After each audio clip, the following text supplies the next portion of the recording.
ഇറാനും അമേരിക്കയും തമ്മിൽ ഏത് നിമിഷവും യുദ്ധമുണ്ടാകുമെന്നുള്ള ഒരു പ്രതീതി ജനിപ്പിച്ചു.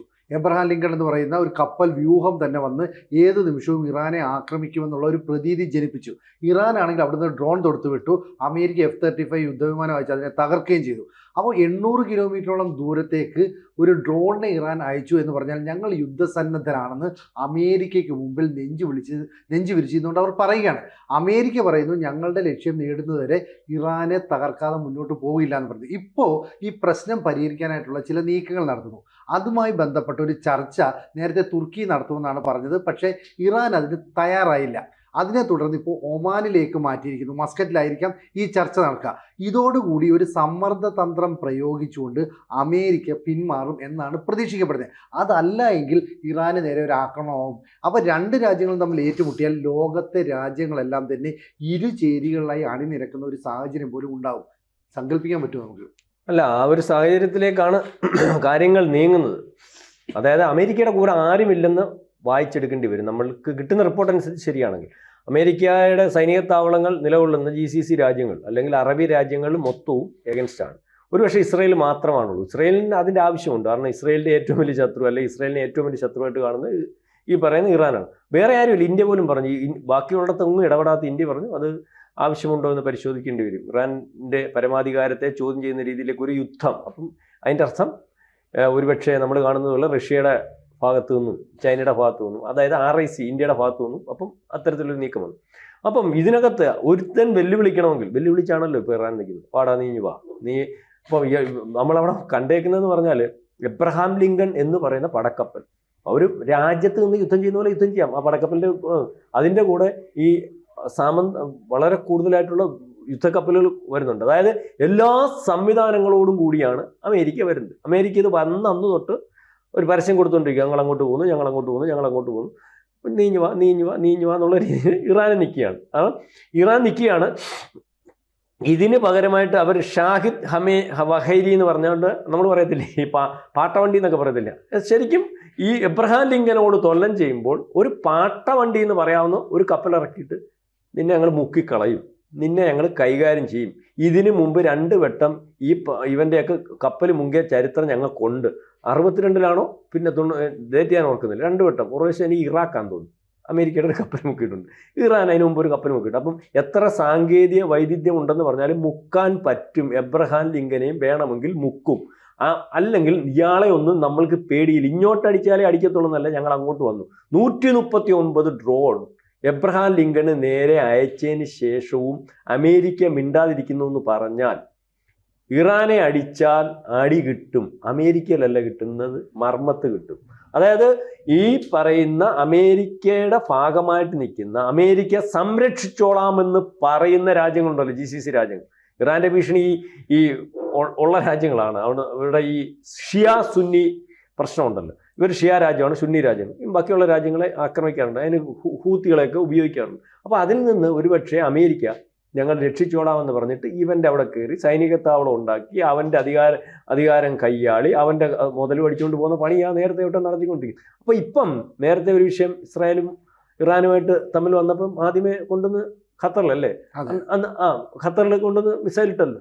ഇപ്പം ഖത്തറും പറഞ്ഞു അതിനകത്ത് പറ്റത്തില്ല. ഇപ്പം ഈ ചർച്ചയ്ക്കകത്തും ഒരു വല്ലാത്തൊരു സാധനമുണ്ട്. കാരണം ആദ്യം തുർക്കിയിൽ വെച്ച്, തുർക്കിയാണല്ല ഈ ലോകത്തെ ഏറ്റവും വലിയ അല്ലെങ്കിൽ മുസ്ലിം രാജ്യങ്ങളുടെ എല്ലാം കൂടെ രാജാവാണ് നിൽക്കുന്നത്, ഖലീഫയാവാൻ നിൽക്കുന്നത്. അപ്പൊ അത് എനിക്കൊന്ന് ഷിയ രാജ്യം അല്ലേ, സുന്നിയ അല്ല, ഇറാൻ എന്ന് പറഞ്ഞാൽ ഇറാൻ ഷിയാണ്, ബാക്കിയെല്ലാം സുന്നി രാജ്യങ്ങളാണ്. തുർക്കി സുന്നിയാണെന്ന് പറഞ്ഞാൽ അവിടെ വെച്ച് പറ്റത്തില്ല. അതിപ്പം ഒമാനിൽ വെച്ചാണ് ചർച്ച നടക്കുന്നത്. ഇപ്പം ഈ 11:30 ചർച്ച നടക്കും. പക്ഷെ ചർച്ചയ്ക്ക് മുമ്പ് ഈ പറയുമ്പോൾ എല്ലാ ഒരുക്കങ്ങളും നിൽക്കുമ്പോൾ ഈ ചർച്ചയ്ക്ക് മുമ്പ് ഇപ്പോഴും ഖമേനിക്കെതിരെ പറഞ്ഞിട്ടുണ്ട്. ഖമേനിയെ നമുക്ക് വിശ്വസിക്കാൻ പറ്റുന്ന ഒരവസ്ഥയില്ല. ഇറാൻ പറഞ്ഞിട്ടുണ്ട് തൊട്ടാൽ 2-നെയും തട്ടും. എന്തോ പാർച്ചില സാറേ, തൊട്ടാൽ 2-നെയും തട്ടും. ആരൊക്കെയാണെന്നറിയാം? ഒന്ന് ട്രംപിനെ, ഒന്ന് നെതന്യാഹുവിനെ. അപ്പോൾ ഈ രീതിയിൽ അപ്പം ഇതിനകത്ത് നമ്മൾ വിചാരിക്കേണ്ടത് ഇതേ ഒരു ബലം വരണമെങ്കിൽ ഇറാൻ നിസ്സാര രാജ്യമല്ലല്ലോ. മിസൈലിൻ്റെ കാര്യത്തിലും അല്ലെങ്കിൽ രാജ്യത്തിൻ്റെ വലിപ്പത്തിൻ്റെ കാര്യത്തിലും പ്രോക്സി ഗ്രൂപ്പുകളെ കൈകാര്യം ചെയ്യുന്ന കാര്യത്തിലും നിസ്സാരമല്ല. ആയുധശേഖരം അത്ര വലിപ്പത്തിലുണ്ട്. പക്ഷേ ഇപ്പോൾ ഇതിൻ്റെ ഇടയ്ക്ക് ഈ ചർച്ചയ്ക്ക് മുമ്പ് തന്നെ റഷ്യയുമായിട്ട് ചർച്ച നടത്തി. ഈ ഹോർമുസ് കടലിടുക്കുണ്ടല്ലോ, ആ കടലിടുക്കിൽ സൈനിക അഭ്യാസം 3 ദിവസം കൊണ്ട് നടക്കുക. സൈനിക അഭ്യാസം നടത്തരുത് അമേരിക്ക പറഞ്ഞു. സൈനിക അഭ്യാസം നടത്തുന്ന സമയത്ത് പുടിനുമായിട്ട് സംസാരിച്ചുകൊണ്ടിരിക്കുകയാണ്, ഞങ്ങൾ അവിടെ സൈനിക അഭ്യാസം നടത്തും, ഞങ്ങൾ അവിടെ തീ തുപ്പും. അതായത് ഹോർമിസ് കടലൊടുക്ക് നമ്മൾക്ക് ആവശ്യമാണ്, റഷ്യക്ക് ആവശ്യമാണ്, ഇന്ത്യക്ക് ആവശ്യമാണ്. അത് പിടിച്ചെടുത്താൽ ആ ഏരിയയിലേക്കുള്ള ചരക്ക് ഗതാഗതം നിയന്ത്രിക്കുന്നത് ഇസ്രായേലും അമേരിക്കയാവും. അതൊരിക്കലും ഈ നമ്മുടെ ജിയോ പൊളിറ്റിക്സിൽ ബാക്കിയുള്ള രാജ്യങ്ങൾ ഉദ്ദേശിക്കുന്നില്ല. അതായത് ഇതിൻ്റെ പുറകിൽ യുദ്ധം തന്നെ ഉണ്ടാവും. അടിച്ചാൽ അമേരിക്ക ഒറ്റയ്ക്ക് നിന്ന് അടിക്കേണ്ടി വരും. അമേരിക്ക ഒറ്റയ്ക്ക് അടിക്കാൻ പറ്റുമായിരിക്കും, പക്ഷേ അമേരിക്കയ്ക്ക് പലയിടത്തും ക്ഷീണം പറ്റും, പല കുഴപ്പങ്ങളും ഉണ്ടാവും. വെൻസിലേക്ക് ഒരു വട്ടം വെച്ച് പിടിച്ചതുപോലെയോ ഒന്നും കാര്യങ്ങൾ നടക്കത്തില്ല. അതിനുശേഷം ഗ്രീൻലാൻഡ് പിടിക്കുമെന്ന് പറഞ്ഞല്ലോ, അവരുടെ ഭാഗമായിട്ട് നിന്നിട്ടുള്ള രാജ്യങ്ങൾ തന്നെ പറഞ്ഞു അവിടെ സൈന്യത്തെ ഇറക്കിയിട്ട് വന്ന് പിടിച്ചാട്ട്. എന്താ ട്രംപ് മാറിയത്? ട്രംപിന് അപ്പം അതിനേക്കാട്ടിലൊക്കെ എത്രയോ വലിപ്പത്തിലാണ് ഇറാനിലൊരു വിഷയം ഉണ്ടാകാൻ പോകുന്നത്. അതേ മിഡിൽ ഈസ്റ്റിലും ഏഷ്യയിലും ഒക്കെ ഉണ്ടാകാൻ പോകുന്ന പ്രശ്നം, അതിനുശേഷം ഉടലെടുക്കാൻ പോകുന്ന വിഷയം, ഇതൊരു വെർട്ടിഫിക്കേഷൻ എന്ന് പറയേണ്ടി വരും. ട്രംപ് നിരന്തരം ഞാൻ പരാജിതനാണെന്ന് കാണിക്കേണ്ട കൂട്ടത്തിൽ ഈ അവസാനത്തെ ഈ യുദ്ധം ട്രംപ് ചെയ്തില്ലെങ്കിൽ, യുദ്ധത്തിന് ആസന്നമായിട്ട് നിൽക്കുന്ന ഒരവസ്ഥ ചെയ്തില്ലെങ്കിൽ, അമേരിക്ക എന്ന് പറയുന്ന രാജ്യം ഇനി മാർക്ക് ചെയ്യപ്പെടാൻ പോകുന്നത് അമേരിക്ക ഒരു വിരട്ടൽ രാജ്യം മാത്രമാണ്, ഉള്ളിലൊന്നും ഇല്ലാത്ത ഒരവസ്ഥയിലേക്ക് ആണെന്ന് ഉള്ള രീതിയിലേക്ക് വരുമെന്നാണ്. അല്ല, ഈ വിഷയത്തിൽ അമേരിക്ക മുൻപത്തതുപോലെ സാമ്പത്തികമായ കരുത്തുള്ള രാഷ്ട്രമല്ലാതെ മാറിക്കൊണ്ടിരിക്കുകയാണ്.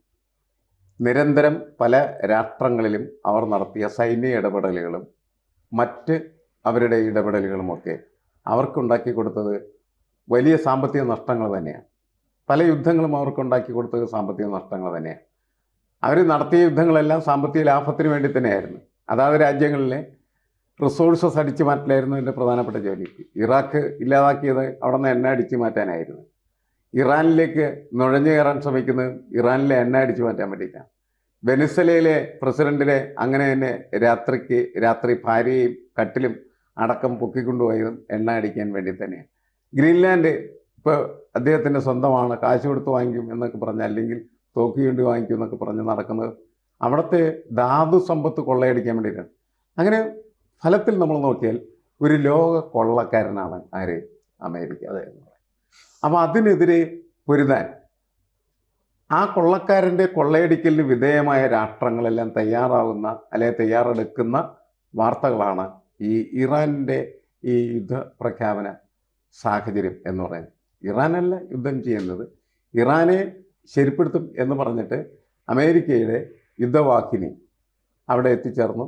നമുക്കറിയാം, എബ്രഹാം ലിങ്കൺ എന്ന് പറഞ്ഞാൽ ലോകത്തെ തന്നെ ഏറ്റവും മികച്ച യുദ്ധക്കപ്പലാണ്. അത് വരുന്നു. അതിൻ്റെ കൂടെ മറ്റ് അതിൻ്റെ അനുബന്ധ കപ്പലുകളും അതിൻ്റെ പേര് തന്നെ ആർമഡ എന്നാണ്. ഈ ആർമഡ കാട്ടി പേടിപ്പിക്കാൻ ഇങ്ങോട്ട് വരണ്ട, ഞങ്ങളുടെ കൈവിരൽ എന്താണ് തോക്കിൻ്റെ കാഞ്ചിൽ തന്നെ അടിച്ച് എന്നെ ശരിപ്പെടുത്തുമെന്ന് പറഞ്ഞിട്ടാണ് ഇറാൻ ഇരിക്കുന്നത്. ഇറാൻ അങ്ങനെ പറയാൻ കാരണം എന്ന് വെച്ചാൽ ഇറാന് മറ്റു മാർഗമില്ല എന്നുള്ളതാണ്. അതാണ് പ്രശ്നം. അത് അളമുട്ടുമ്പോൾ ചേരയും കടിക്കും എന്ന് പറയുന്ന നമ്മുടെ ഒരു പ്രയോഗമുണ്ടല്ലോ, ആ പ്രയോഗത്തിന് സമാനമായ ഒരു അവസ്ഥയിലേക്ക് ഇറാൻ എത്തിക്കഴിഞ്ഞിരിക്കുകയാണ്. ഇറാന് വേറെ ഒന്നും ചെയ്യാനില്ല, ഇറാനെ ആക്രമിക്കൽ മാത്രമേ മാർഗമുള്ളൂ. അപ്പോൾ ഇറാൻ പറയുന്നതെന്ന് വെച്ചാൽ ഞങ്ങളെ തൊട്ടാൽ രണ്ടിനെയും തട്ടും എന്ന് മാത്രമല്ല, എനിക്ക് തോന്നുന്നത് ഇറാന് ചുറ്റുമുള്ള ഈ അമേരിക്കയുടെ എല്ലാ താവളങ്ങളും സ്ഥാപിച്ചിരിക്കുന്ന സർവ്വ അറബ് രാഷ്ട്രങ്ങളെയും ആക്രമിച്ച് കത്തിച്ചു കളയും എന്ന് തന്നെയാണ്. അതായത് ഇറാന് മനസ്സിലായി തങ്ങൾ കത്തിപ്പോകുമെന്ന്, തങ്ങൾ ഒറ്റക്കത്തണ്ട, എല്ലാവരും കൂടി അങ്ങോട്ട് കത്തട്ടെ എന്ന് പറയണത്. അതായത് കത്തി പിടിക്കുന്ന ഒരു മനുഷ്യൻ വേറൊരാളെ കയറി പിടിച്ച് അയാളെയും കൂടി കത്തിക്കുന്ന ഒരവസ്ഥയിലേക്കാണ് ഇറാൻ എത്തുന്നത്. ഇറാനെ കത്തിച്ചാൽ ഇറാൻ മറ്റുള്ളവരെയും കത്തിക്കും എന്ന് ഉറപ്പാക്കി. അതുകൊണ്ടാണ് ഈ ഏഴാം കപ്പൽ വ്യൂഹപ്പട എന്നൊക്കെ പറയുന്ന പോലെ വന്ന് ഈ ആർമഡയെന്നും കണ്ടിട്ട് അവർ പേടിക്കാതിരിക്കുന്നത്. ട്രംപ് പേടിച്ച് വെക്കുകയും ചെയ്യുന്നു. ഇപ്പം ശരിപ്പെടുത്തുമെന്ന് പറഞ്ഞ് എന്നാണ്, പക്ഷേ ഇപ്പം ശരിപ്പെടുത്താൻ പറ്റില്ലെന്നുള്ളത് മനസ്സിലാക്കപ്പെട്ടിരിക്കുന്നു. അതാണ് പ്രശ്നം. അതുകൊണ്ട് യുദ്ധം നടക്കുകയാണെങ്കിൽ അത് ലോകയുദ്ധമായിട്ട് മാറിത്തീരും. ഒന്നാം ലോക യുദ്ധം എന്ന് പറയുന്നത് ഏത് സമയത്തും സംഭവിച്ചേക്കാം എന്ന തോന്നലാണ് ഈ ട്രംപിൻ്റെ പ്രവർത്തനങ്ങൾ നമ്മുടെ ലോകത്ത് സൃഷ്ടിച്ചിരിക്കുന്നത്. ട്രംപിനെ പോലെ വെല്ലും ബ്രേക്കും ഇല്ലാത്ത, എന്തും പറയുന്ന, എന്തും ചെയ്യുന്ന ഒരാളെ ഇതുവരെയായിട്ട് അമേരിക്കയുടെ പ്രസിഡൻ്റായിട്ട് ഇരുത്തിയിരുന്നില്ല എന്നുള്ളതാണ്. പക്ഷേ എന്തുകൊണ്ട് അദ്ദേഹത്തെ വീണ്ടും ജയിപ്പിച്ചു എന്ന് ഞാൻ അമേരിക്കയിൽ താമസിക്കുന്ന നിരവധി ആളുകളോട് സംസാരിച്ച സമയത്ത് അവർ പറയുന്നത്, ഈ ഇല്ലീഗൽ ഇമിഗ്രൻസ് ഉണ്ടല്ല, അവർ വലിയ ശല്യമാണ് യഥാർത്ഥത്തിൽ അമേരിക്ക അനുഭവിച്ചിട്ടിരിക്കുന്നത്. അതിനെതിരെ കടുത്ത നടപടി എടുക്കുന്ന ഒരാളാണ് ട്രംപ്. അതിലാണ് അയാൾക്ക് എന്ത് കിട്ടുന്നത്, അംഗീകാരം കിട്ടുന്നത്. രണ്ടാമത്തെ കാര്യം, അയാൾ അമേരിക്കയിലെ വെള്ളക്കാരെ എന്ത് ചെയ്യാണ്, ഉയർത്തുകയാണ് ചെയ്യുന്നത്. ഇത് വെള്ളക്കാരുടെ രാഷ്ട്രമാണ്. ഇനി ഒരു കാരണവശാലും അമേരിക്കയിൽ വെള്ളക്കാരല്ലാത്ത ഒരു ഇതര വർഗ അധികാരത്തിൽ വരുത്താൻ സമ്മതിക്കില്ല. എന്നുവെച്ചാൽ കാപ്പിരികളോ അതേപോലെ തന്നെ മിക്സഡ് ആയിട്ടുള്ള ആളുകളോ ഒന്നും ഇനി വരില്ല. ഇന്ത്യൻ വംശം എന്നൊക്കെ പറഞ്ഞാൽ അങ്ങനത്തെ ഒരു സംഭവത്തിന് ഇനി ഒരു അമേരിക്കയിൽ സാധ്യതയില്ല. അമേരിക്കക്കാരുടെ മൈൻഡ് അദ്ദേഹം സെറ്റ് ചെയ്ത് വെച്ചു. അത് വെള്ളക്കാർക്ക് മാത്രമാണ് ഇനി അമേരിക്കയിലെ ഭരണം നടത്താനായിട്ടുള്ള അവകാശമുള്ളതെന്ന തരത്തിലേക്ക് അവരെ മാറ്റി, അവരുടെ മാനസികാവസ്ഥയൊക്കെ മാറ്റി. അങ്ങനെ ഒരു വലിയ തരത്തിലൊരു സെപ്പറേറ്റ് സ്വഭാവം അമേരിക്കയിൽ സൃഷ്ടിച്ചിരിക്കുന്ന ഒരു മനുഷ്യനാണ് അദ്ദേഹം. പക്ഷേ ഇവിടെ ഈ ഇറാൻ എന്ന് പറയുന്നതിനെ ആക്രമിക്കാനാണ് അദ്ദേഹത്തിൻ്റെ പുറപ്പാട്. അതുപോലെ അതിക്ക് മുമ്പ് ഇറാനിൽ വലിയ അഭ്യന്തര കലാപം ഉണ്ടാക്കി. എല്ലാവരും കരുതിയത് ആഭ്യന്തര കലാപത്തിനോട് ഇറാൻ മുങ്ങിപ്പോകുന്നതാണ്. പക്ഷേ ഇറാൻ്റെ ഭരണകൂടം ശക്തമായിട്ട് അതിനെ അടിച്ചമർത്തി. നമുക്കത് ജനാധിപത്യ വിരുദ്ധമായിട്ടുള്ള പ്രക്രിയയായിട്ടൊക്കെ പറയാമെങ്കിൽ പോലും അങ്ങനെ അത് അടിച്ചമർത്താൻ കഴിഞ്ഞിരുന്നല്ലെങ്കിൽ ഇപ്പോൾ ഈ ഇറാൻ ആരുടെ കയ്യിലിരിക്കുകയായിരുന്നു, ട്രംപിൻ്റെ കയ്യിലിരിക്കുകയായിരുന്നു. ഇപ്പൊ ഈ 12 ദിവസം യുദ്ധം നടത്തിയത്, അന്ന് 12 ദിവസം യുദ്ധം നടത്തിയതിന്റെ തുടർച്ച പോലെ ആയിരിക്കില്ല ഇനിയെന്നാണ് ആയത്തുള്ള അലി ഖമനേയി പറയുന്നത്. കാരണം ഞങ്ങളെ ആക്രമിച്ചാൽ ഞങ്ങൾ തിരിച്ചടിക്കും. ഇപ്പം മാഷ് പറഞ്ഞതുപോലെ എന്തെങ്കിലും ഒരു നിവൃത്തി ഉണ്ടെങ്കിലേ നമുക്ക് പ്രതിരോധിച്ചിരിക്കാൻ പറ്റും. ഞങ്ങൾക്കൊന്നുമില്ല, ഇനി ഞങ്ങൾ അങ്ങേയറ്റം എത്തി നിൽക്കുകയാണ്, ഇനി ഞങ്ങൾ തിരിച്ചടിച്ചേ പറ്റൂ. കാരണം കയ്യിൽ ഇവരുടെ ഈ സമ്പുഷ്ടീകരിച്ച യുറേനിയം ഉണ്ടെന്നാണല്ലോ അമേരിക്കയുടെ എപ്പോഴത്തെയും ആരോപണം. അങ്ങനെയാണെങ്കിൽ ഈ നദാൻസ്, ഫോർദോ അങ്ങനെയുള്ള കുറച്ച് മേഖലകളിലേക്ക് ആക്രമണം നടത്തിയിരുന്നു നേരത്തെ. ആ 12 ദിവസം കൊണ്ട് ഈ യുദ്ധം അവസാനിക്കുകയും ചെയ്തു. ഇപ്പോഴും സമ്പുഷ്ടീകരിച്ച യുറേനിയം ഇവരുടെ കയ്യിലുണ്ടെങ്കിൽ ഒരു 10-12 അണുബോംബ് ഇവർ നിർമ്മിച്ചിട്ടുണ്ടാകും. അതുകൊണ്ടാണ് ഞങ്ങൾ തിരിച്ചടിക്കുമെന്ന് പറയുന്നത്. അപ്പോൾ ഇത്തരത്തിൽ ഉറച്ച ഒരു നിലപാട് സ്വീകരിക്കുന്ന ഇറാനെതിരെ നേരിട്ട് അമേരിക്കയ്ക്ക് ഇനി ഒരു യുദ്ധത്തിന് പേടിയാണ്, അല്ലെങ്കിൽ അത് ഗുണകരമാകുമെന്നുള്ള സംശയം. കാരണം അമേരിക്കൻ ജനത പോലും ട്രംപിൻ്റെ നിലപാടിനെ അംഗീകരിക്കുന്നില്ല. ഇവിടെ എബ്രഹാം ലിങ്കൺ ഉൾപ്പെടെയുള്ള ഈ കപ്പൽ വ്യൂഹം മുഴുവൻ അവിടെ എത്തിയതോടുകൂടി ഇറാനെ സമ്മർദ്ദത്തിലാക്കാമെന്നും അങ്ങനെ തങ്ങൾക്ക് താല്പര്യമുള്ള വിഷയത്തിൽ വെച്ച് ഒരു ഉടമ്പടി ഒപ്പിടിയിക്കാമെന്നുമാണ് നിലവിൽ അമേരിക്ക കരുതുന്നത്. കാരണം റഷ്യയുടെയും ചൈനയുടെയും ഇന്ത്യയുടെയും ഒക്കെ ബാഹ്യമായ പിന്തുണ ഇറാനാണ് ഉള്ളതെന്ന് അമേരിക്ക ഇപ്പം മനസ്സിലാക്കി. നാറ്റോ രാജ്യങ്ങൾ അമേരിക്കയെ പിന്തുണയ്ക്കുന്നില്ലെന്ന് മനസ്സിലാക്കി. അപ്പം യുദ്ധം അവരെ കൂടുതൽ ഒറ്റപ്പെടുത്തുകയും സാമ്പത്തികമായി തകർക്കുകയും ചെയ്യുന്നതുകൊണ്ട് ഈ ഒരു ചർച്ച ഒമാനിൽ നടക്കുമ്പോൾ സ്വാഭാവികമായിട്ടും ചെയ്യാൻ പോകുന്നത് ഒരു സമ്മർദ്ദതന്ത്രം കാണിച്ചുകൊണ്ട് തങ്ങൾക്ക് അനുകൂലമാകുന്ന രീതിയിൽ ഒരു നയതന്ത്രത്തിലേക്ക്, അല്ലെങ്കിൽ തങ്ങൾക്ക് അനുകൂലമാകുന്ന രീതിയിൽ ഒരു ഉടമ്പടിയിൽ ഒപ്പിടാനായിട്ട് ഇറാനെ നിർബന്ധിക്കാൻ ശ്രമിക്കാം. പക്ഷേ ആയത്തുള്ള അലി ഖമനേയി എന്ന് പറയുന്ന ആ ഭരണാധികാരി എന്ത് നിലപാടെടുക്കും? അവിടുത്തെ IRGC ഖമനേയുടെ കൂടെ ഉറച്ചു നിൽക്കുകയാണെങ്കിൽ ട്രംപിൻ്റെ ഈ നീക്കങ്ങളെല്ലാം പാളിപ്പോകാനുള്ള സാധ്യതയും മുന്നിൽ കാണണം. ഇതിനകത്ത് വേറെ കാര്യമുണ്ട്. നമ്മൾ ഇതിനകത്ത് ചതി, നേരത്തെ ഒരു യുദ്ധത്തിനകത്ത് ചർച്ചയ്ക്ക് വിളിച്ച് സമയം നീട്ടി ചോദിച്ചിട്ട് പിന്നെ ഒരു പ്രസ്താവന വന്ന ഓർമ്മയുണ്ടല്ലോ മാഷിന്, ഈ 12 ദിവസത്തെ അല്ലെങ്കിൽ ഞങ്ങൾ തയ്യാറെടുപ്പിന് വേണ്ടിയായിരുന്നു. അപ്പൊ ഇതിനകത്ത് ഖമേനി എന്ന് പറയുന്ന ആളുടെ നിലപാടും അല്ലെങ്കിൽ ആ ഒരു ഭരണ സംവിധാനവും എന്നും ഈ ഇറാനിൽ നിൽക്കുന്നത് നമ്മുടെ ഇസ്രായേലിനെ സംബന്ധിച്ചിടത്തോളം ത്രെട്ടാണ്. അപ്പം ഇതിനകത്ത് ഒരു റഡാറിൽ ഒരു പക്ഷേ ഖമേനിയെ ആക്കിയിട്ടുണ്ടോ, അല്ലെങ്കിൽ ഖമേനിയെ തട്ടുന്നതിന് വേണ്ടി പ്ലാൻ ചെയ്തിട്ടുണ്ടോ, അതൊരു തോന്നൽ മാത്രമാണ്. അതുകൊണ്ടാണ് ഇപ്പം ചർച്ചയ്ക്ക് കയറുന്നതിന് മുമ്പും ഖമേനി ഒരു വിഷയമാണെന്ന് പറയേണ്ടി വരുന്നത്. അല്ലെങ്കിൽ ചർച്ചയ്ക്ക് മുമ്പ് അത്തരത്തിലൊരു വിഷയം വരത്തുള്ളൂ. ഇറാനും പറയുന്നുണ്ട് ഞങ്ങളെ തട്ടുമെന്ന്, രണ്ടിനെയും തട്ടുമെന്ന്. അപ്പോൾ ഇതിനകത്ത് നമ്മൾ എത്ര ചർച്ച ചെയ്യുമ്പോഴും നമ്മൾ അറിയാത്ത ഇവർ തമ്മിൽ ചർച്ച ചെയ്യുന്നതിൻ്റെ ഇടയ്ക്ക് കൂടെ റഷ്യയുമായിട്ട് ചർച്ച നടക്കുന്നുണ്ട്. ഇറാനും ഭയമുണ്ട് അമേരിക്ക. കാരണം അമേരിക്കയ്ക്ക് അകത്ത് കയറി യുദ്ധം ചെയ്യുന്നതിനും അമേരിക്കയ്ക്ക് അകത്ത് കയറി ചാരപ്രവൃത്തി നടത്തി അതിന് ഏറ്റവും ഉച്ചസ്ഥയിൽ നിൽക്കുന്നതുമായിട്ടുള്ള ഒരു രാജ്യമാണ് ഇസ്രായേൽ. ഇസ്രായേൽ അതിന് വിദഗ്ധരുമാണ്. അപ്പം എവിടെ ഒളിപ്പിച്ചാലും അപകടം പറ്റുമോ, അല്ലെങ്കിൽ അതാണോ ഇതിൻ്റെ ഉദ്ദേശം?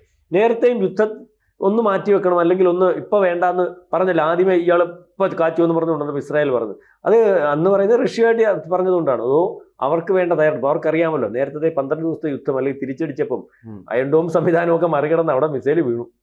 മിസൈൽ പലയിടത്തും വീണു, നാശനഷ്ടവും ഉണ്ടായി. അന്ന് ഇറാൻ അത്ര മോശമല്ലെന്ന് അവിടെ കൊണ്ടാണ് മനസ്സിലാവുന്നത്. കാരണം ഇറാന് പറക്കി ഇടാൻ കണ്ടമാനം ഇരിപ്പുണ്ട്. 100 ഇടുമ്പോൾ 10 വീണാൽ മതിയല്ലോ.